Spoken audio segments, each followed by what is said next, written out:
How do I become a Christian? Well, it's recognizing that okay, that is I would say you need to change your question. I would say don't become a Christian, receive Jesus. Do what? Receive Jesus, not become a Christian. You need Jesus. How do I get Christian Jesus? is a religion. How do I get Jesus? Well, first of all, I would say you have to have heard about him to even mention his name, and I've heard what he came for. What was his mission? What did he come here for? His mission? His mission was to save mankind. How? By dying in our place.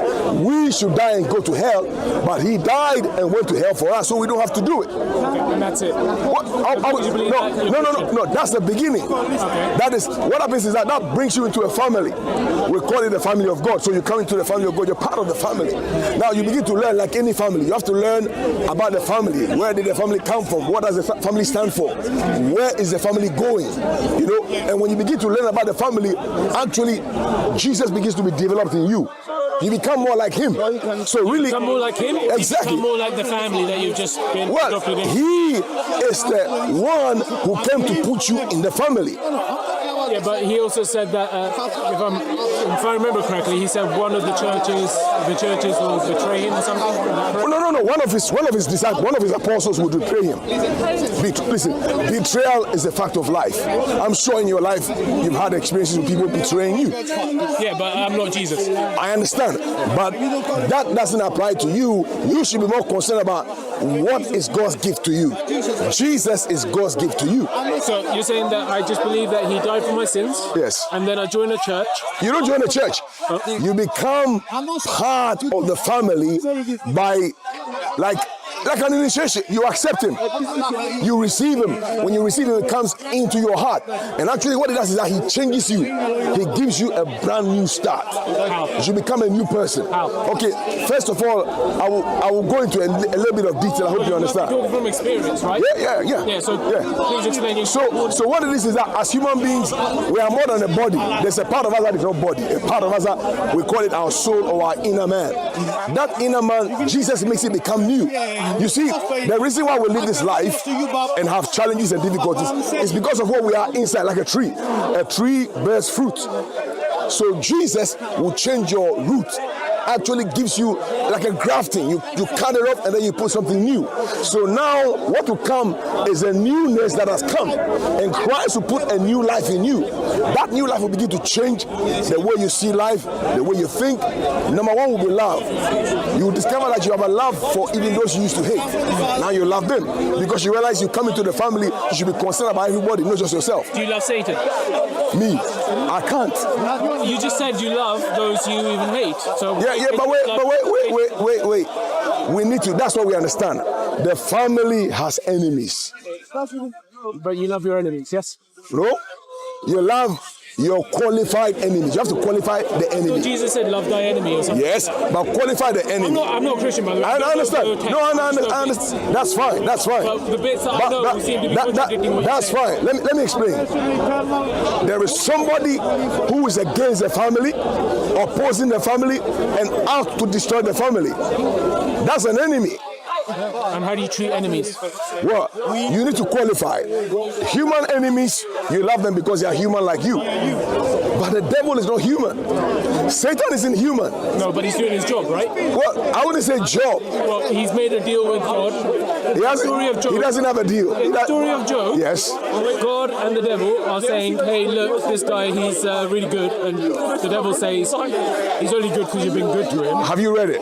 I know what people have told me. Okay. I've not read it personally myself, but the story, correct me if I'm wrong, I'm summarizing it. Essentially, then God says, all right, test me, test Job.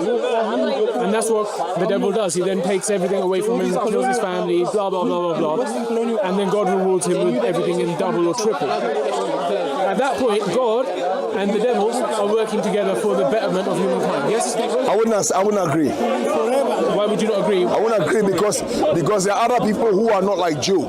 There are people who don't have a strong faith like Job. And to put them through that would be unfair. And do you know what? Many of them will be wrecked. Job was an example for those who were coming to see that if you stay committed to what you believe in God, that if you stay with God, you will come through. and the end will be different from whatever happened in between. Yeah, but the devil, being the adversary, he's necessary.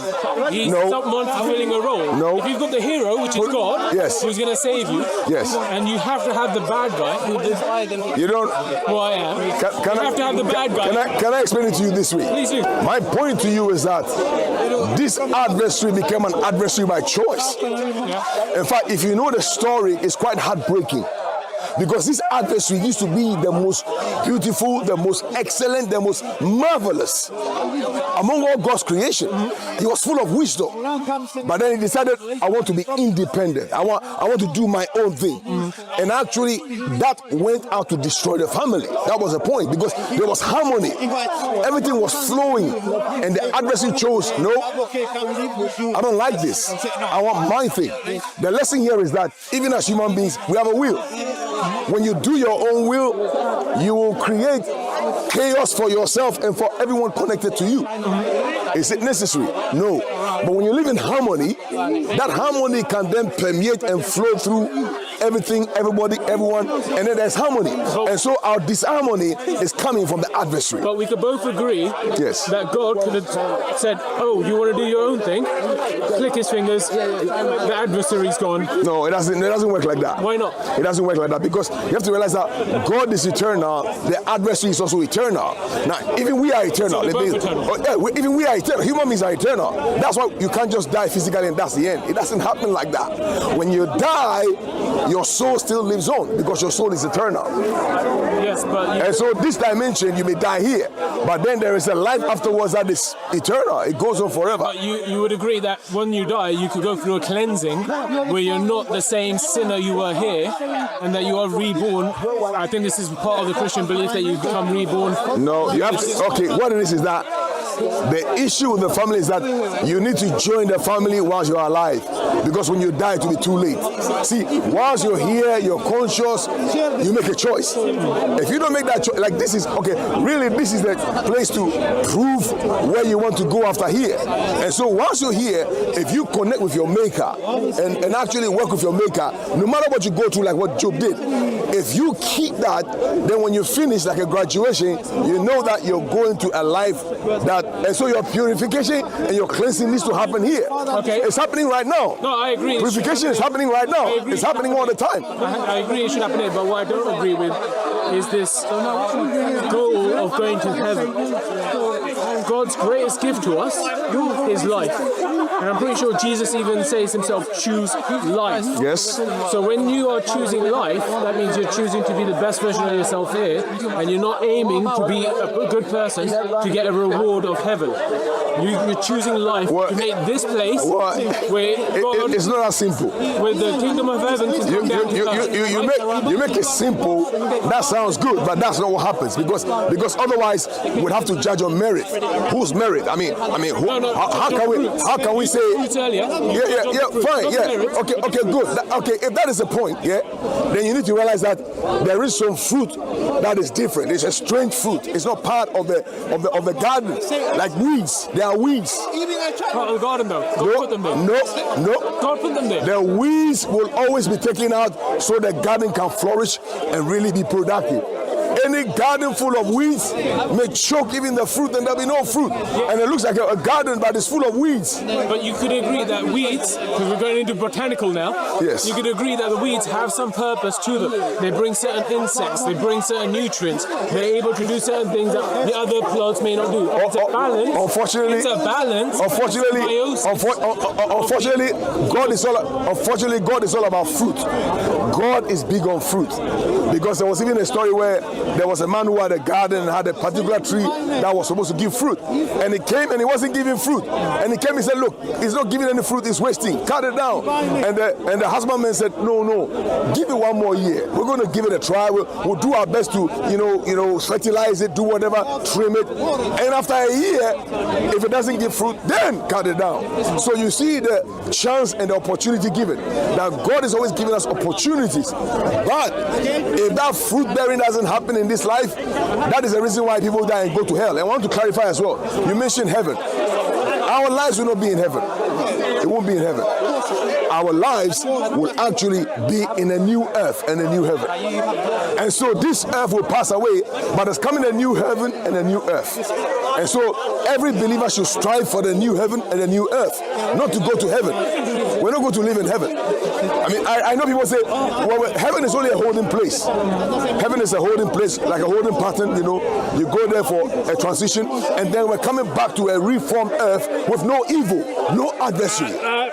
Utopia. You contradicted yourself. You contradicted yourself because you said, yes, God is eternal, the devil is eternal. Yes. And the reason God didn't just click his fingers and destroy him was because he's eternal and that he will always exist. How can you say now we go to this new earth where there's no evil and no devil? Why couldn't God just... Because then he will be locked up eternally. He hasn't been locked up now. Why couldn't God do that? I wouldn't say God couldn't do that. But let me agree. He could have. Let me say this to you. Let me say this to you.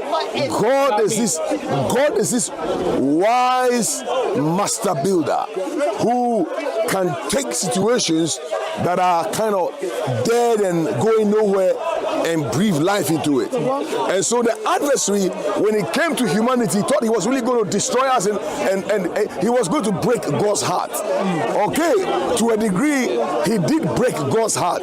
But God knows everything. So God had a plan the adversary knew nothing about. That is the coming of Jesus. Because the adversary thought there's no way. When Jesus came, it was like, no way. Here is the master, like one of them. That's crazy. It can't happen. But he did. He came and mingled with us to do what? To lead us out of this darkness. And do you know what he did? He gave us power over the adversary. Now, all of a sudden, right? No, but it's happening right now. No. It's happening right now. Jesus came 2,000 years ago. But it's happening right now. Well, I'm an example. I'm an example. Yeah, fine. Okay. No, wait. He was defeated, but he was defeated so we could make a choice. You see, he was defeated to give us the opportunity to choose, will we stay with our Creator or go with the adversary, because we have a will.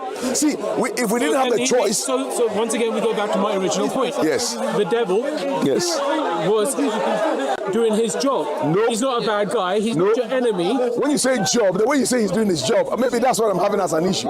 Probably we are agreeing on the same point, but the fact that you say he's doing his job, like something like, you know, something he's doing to help something. No, he's about destruction. You said he is a destroyer. You said he was the wisest. It's now corrupted. We didn't go there. You said he was his wisdom is corrupted. You said he was the wisest. The most beautiful. He worshiped God. Yes. The most. He was like one of the most devout people. Yes. Before. For him to take a step down and go, as much as I love you, God, I am willing to be the bad guy in your story. That wasn't it. Isn't that he was actually kind of love? No. He was actually trying to take. He was trying to take a step up.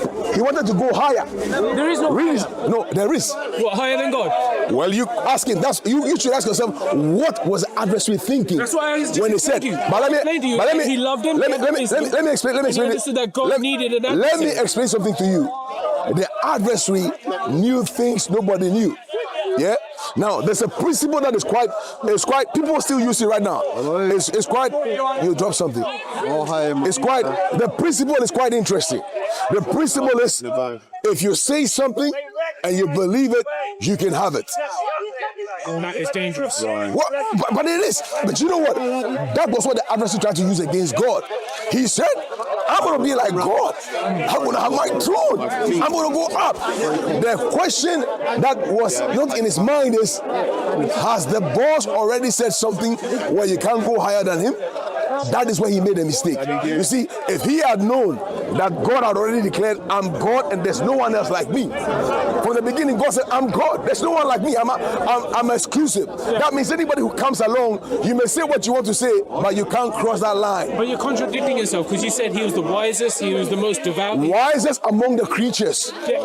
Creatures or the angels, whatever you want to call it. Yes. He was the wisest. Yes. And then he has decided to become the adversary. No. For his benefit. He had decided to actually take the place of the boss. No, you can't take the place of the boss. Well, but he knew by declaration, if you could believe it, you could have it. You said, you said that we go through struggles because God gives us a choice. Don't compare us to the adversary. The adversary is in a different class. You said that God gives us a choice. We can choose to go towards the adversary or go towards God. Yes? In order to have this choice, you need to have the adversary there. So the adversary is a required evil, as it were. Let's roll back. In order for this play. No, let's roll back. Of God's creation. Let's roll back. Let's roll back. Yeah. Now let's roll back, and this time we have a situation where there's no adversary. Yeah. So God makes His creation, and He makes us human beings, and He gives us a will, and tells us there is only one line you shouldn't cross. No adversary. None. Because in the garden we are told the adversary actually called their attention to cross the line. And what was? Wait, I'm coming. You don't have free will. No, wait, I'm coming. No. You see, that's the problem. Adversity has nothing to do with free will. If you worshiping God or nothing else. No. There was a line. There was a line before the adversary. He crossed the line first, but the line has always been there. And the line is when you step against your creator to want to become independent, you are bringing chaos. This system functions by, harmony, everything working in sync. Yes, the good and the bad. So no. Yes. See, you keep bringing this thing in, but it's not right. A simple question, and this will help you understand. Yes. You've had some bad times in life, yes? Sure. You overcame those, correct? Sure. Some of them. You a better person, right? Some of them. And it would have made you a better person, correct? Not all of them. Not all of them, but the ones that you learn from. No. You see, that is the thing about it. Based on human judgment and God's judgment, these are two different things. And I like to assess my life based on God's judgment, which is revealed. God tells you His judgment. And so sometimes we can give ourselves kudos, and God goes, or sometimes we can go like, that was terrible, and God says, no, that was good. So we have to ask ourselves, which system are we using for judgment? What seems good in our eyes, or what has been revealed as what the Creator says He wants to happen? And what does the Creator say He wants to happen? Well, number one, He wants us to flow with His mind, to think like Him, to live like Him, to love like Him, and to be like Him. That is His greatest desire. So, now you're really, really confusing me. You're saying it's not confusing. Wanted to be like God. Yes. But now you're saying you want to be like God. No. You want to think like Him, like Him. Exactly. So why couldn't the devil do it and you can? Let me explain. Think like God, be like God, but let it be like a pyramid. Yeah? God, and it flows down. Everything. Pyramid. Yeah? The adversary wanted to go above the pyramid. How can you do that? The pyramid has only one peak, one point. Unless you create. You say he wanted to go above, but I'm not hearing anything that shows that he wanted to go above. I hear. Well, you need to read. He says, I want to have he says, I will put my throne in the sides of the north. In the what? The sides of the north. You see, the north is the highest, isn't it? The north. When you start going north, you're going up. South is down. Yeah, if you go by that, yeah. And he says in the scriptures, he says, I am going to be like Him. I'm going to have my throne in the sides of the north. I'm going to a place that only He sits. That's crazy. Yeah, but like His, not above His. Yeah, but like His. Yeah, but how can you be? There's only one. There's only you want to be like God. No. We want to be like God in His likeness down. See, we are human. Yeah. So to be like Him is an ascended throne. We are trying to ascend to be like Him. Yeah. But underneath Him, because you know what? You must have His mind. You see, put it this way.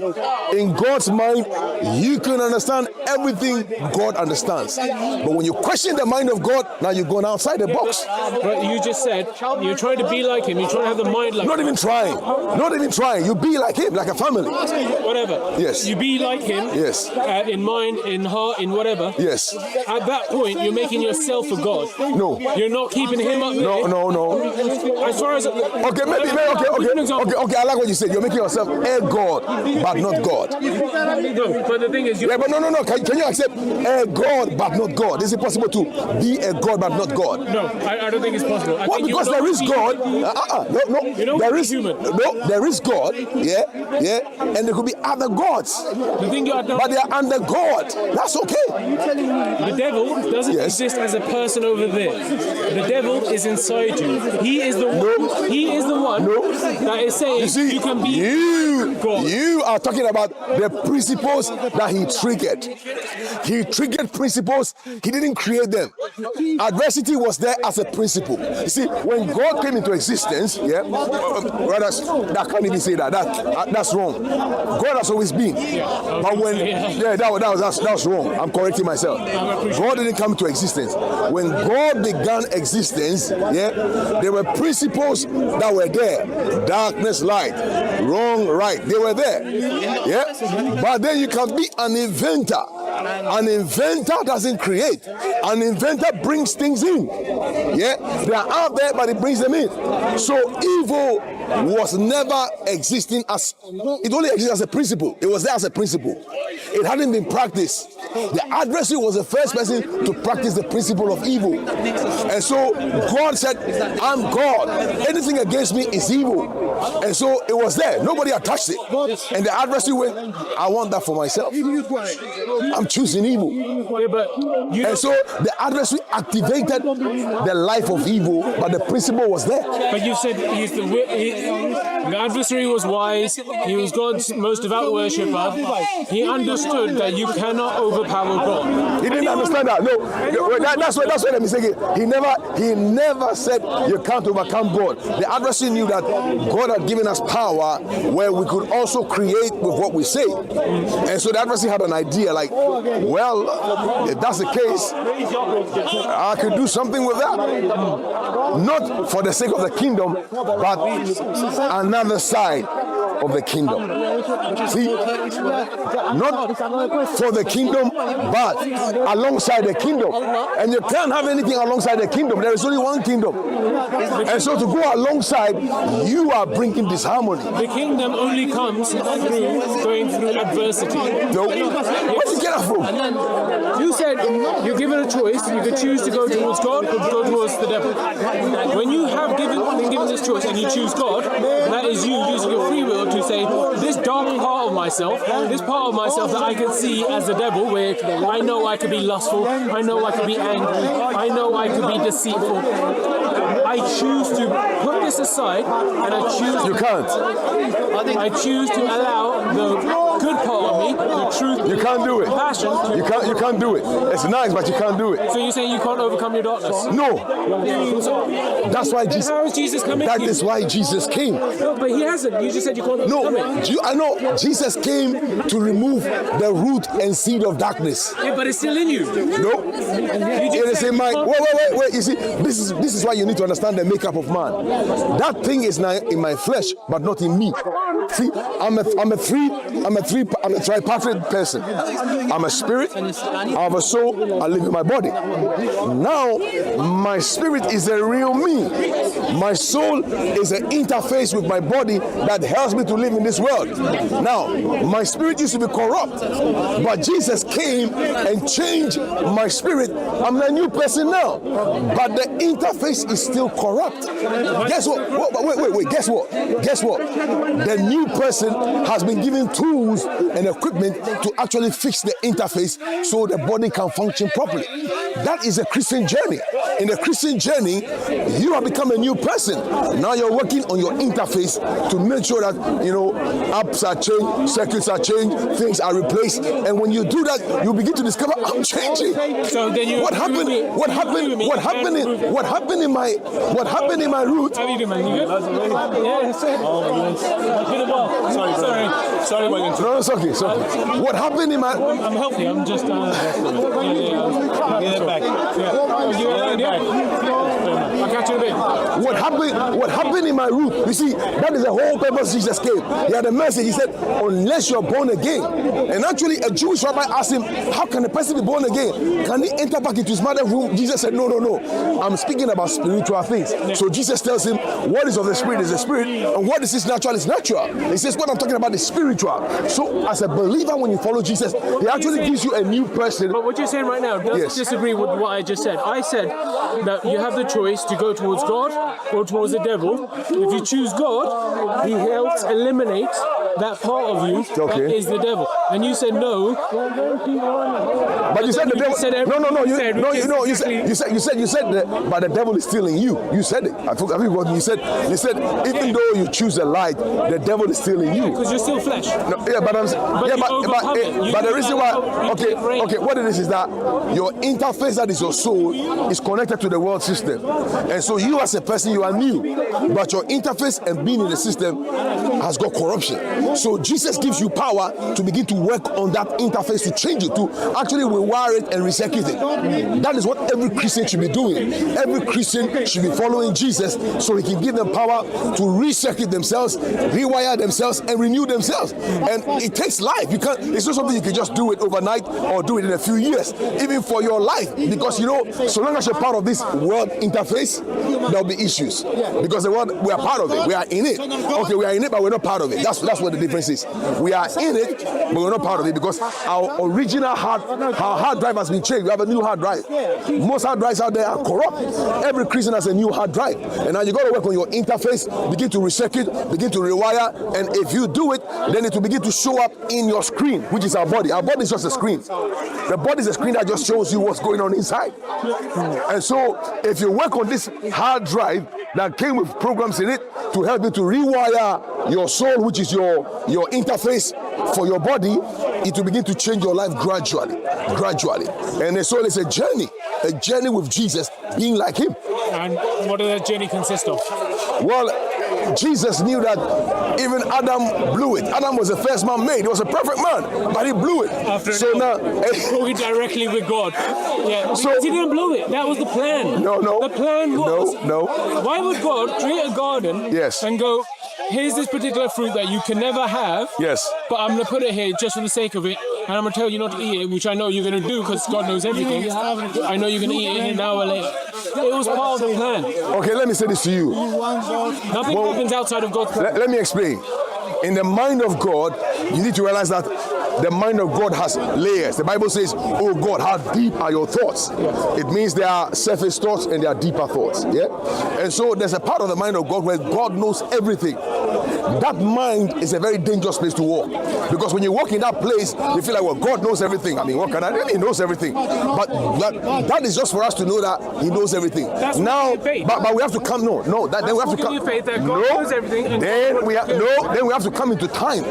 Because in time, God will act as though he doesn't know everything. God doesn't act like in time he knows everything. For example, if God tells you to do something, I mean, he knows you're not going to do it. Why is he asking you? Because him and you are walking in time, and you must respond in time. You can't go in your mind, well, God knows what I'm going to do anyway. No. If you think like that, you will destroy yourself. You see, the mind of God of knowing everything is just to let us know, look, nothing is hidden from him. So if you're doing stuff, you might as well go straight because he knows. Now, that puts the issue on me. I have to do my best because he knows everything, but I don't. And so what I have to do is that I have to maximize by even actually almost like asking him. Like, I come to a place where I don't know what to do. I go, God, you know everything. You know when I'm going to make a mistake here or not. But I'm asking you, help me to do the right thing. So I'm not playing on his knowing all everything, because if I do that, I'm making an excuse. I'm being like, well, que sera, what will be. Que sera, it's not for us. Anybody that plays with que sera will get burned seriously, will be really burnt. If you do que sera, you'll be burnt seriously, because it will even stop you. It will stop you from really being your best, because what will be will be. But if you believe that, look, I've got a chance here, I can do something, there's a choice I have. If I do certain things will work a certain way and they work right. Thank you.